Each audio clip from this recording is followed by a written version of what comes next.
What's going on, y'all? So today I'm just going to talk about what's going on with the Subaru at the moment. I just got an unfortunate phone call. Basically, I need to spend more money. So I had this old clutch laying around. Now I got this idea from another YouTuber. So shout out to Robbie Ferriera for giving me this idea. But I had an old clutch laying around and made a clock out of it. So I'm going to show y'all that and I'm going to talk about what's going on with the Subaru. So I got a phone call the other day and they basically said that they had my car up on the lift and the rear was spinning at a different speed than the front, meaning that the final drive ratio is different. That was really surprising to me because I did a lot of research when I was planning on buying this transmission, and it said that it was a 3.9 final drive ratio, which is exactly what my R160 rear differential is supposed to be, so it should have worked. So my advice for anybody that's swapping out parts from another car or a different model, make sure not only do your research on forums like I did, because everything I saw said that it would work, but also talk to a professional or talk to a friend that's done a swap before, or somebody that's experienced, and make sure that you know that it's gonna work before you do anything.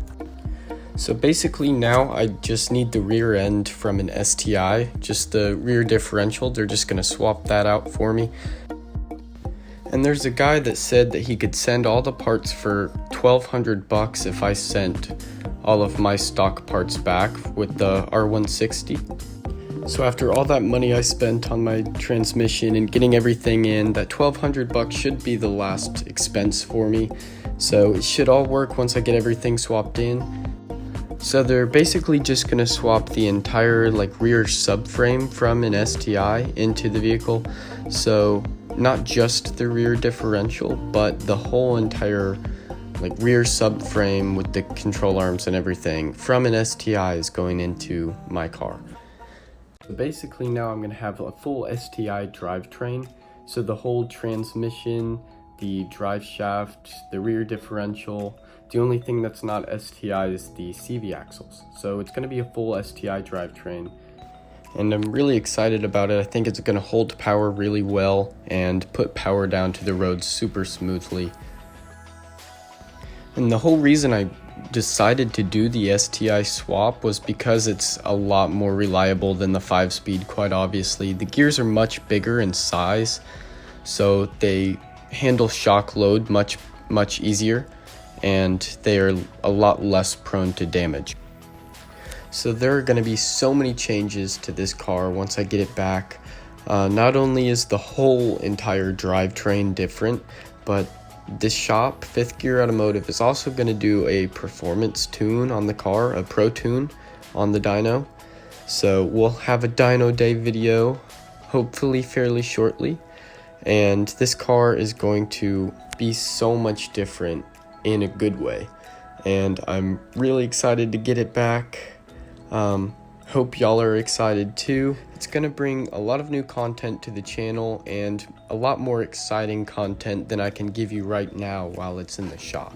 A lot of people have been asking me what I spent on the 6-speed swap for my car. So to give you a brief explanation, the transmission was about $3,500. It was another couple hundred for the drive shaft, a couple hundred for the DC-CD controller, because you don't want to run it open. It'll tear up your rear differential. Speaking of rear differentials, that's going to be another $1,200, quite obviously. And you do have to get a different shift knob because the 5-speed shift knob won't work with the reverse lockout. I did end up spending like $100 on the shift knob and another $30, $35 on a shift boot. And of course, since the car is being tuned, I decided to splurge and buy some glow shift gauges as well. So I might do a video in the future where I track how much I spend on my car and what I've bought for my car. But for now, the STI swap was about $5,600. Which is actually fairly decent from what I've seen. A lot of people on the forums are spending $6,000, $7,000, $8,000 even on the STI swaps, but they're doing brakes, hubs, CV axles, and all that other stuff. I did my research so that I didn't have to do all of that. Really hope y'all enjoyed that brief explanation of what's going on with the car. So hopefully I'll get it back soon. That should be the last thing. I say should, it should be. I'm really excited to get the car back, and hopefully y'all are too. Make sure to subscribe to stay tuned for that and more content coming your way. You can subscribe by hitting this button right here in the corner. If you liked the video, give me a big thumbs up, and as always guys, take care and stay positive.